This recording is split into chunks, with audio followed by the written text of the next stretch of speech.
Today we will consider questions in nuclear physics. Let us consider problem number 1. A radioactive substance is being produced at a constant rate of 200 nuclei per second. The decay constant of the substance is 1 per second. After what time the number of radioactive nuclei will become 100? Initially, there are no nuclei present. 4 choices are given.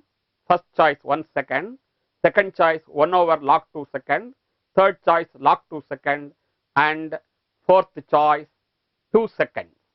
Now let us work out to find the correct answer to this question.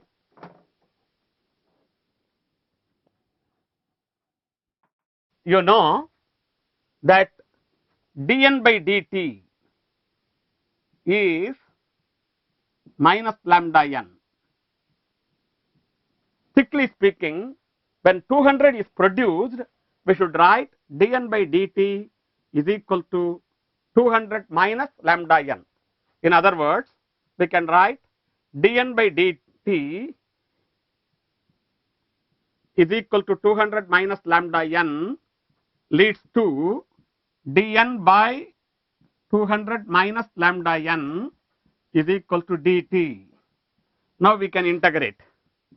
So if you integrate, we get the result minus 1 by lambda log of 200 minus lambda n is equal to t with some constant. Anyhow, this can be written as log of 200 minus lambda n is equal to minus lambda t. You can now remove logarithms.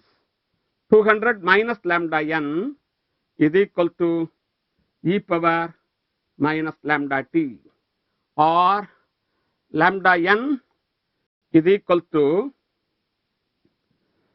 200 minus e power minus lambda t, which can be rewritten as 200 into 1 minus e power minus lambda t. In other words, n is equal to 200 divided by lambda into 1 minus e power minus lambda t. Now in our problem, at what time will the number of particles be 100? Therefore, we have to substitute n is equal to 100.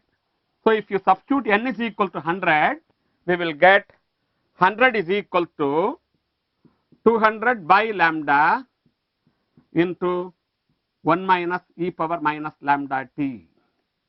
So lambda is 1.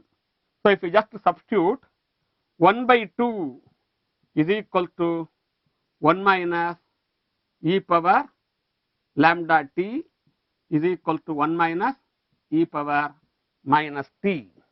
So in other words, you get e power t is equal to, that is e power minus t is equal to 1 by 2, or e power t is equal to 2, or t is equal to log 2 seconds. That is third option.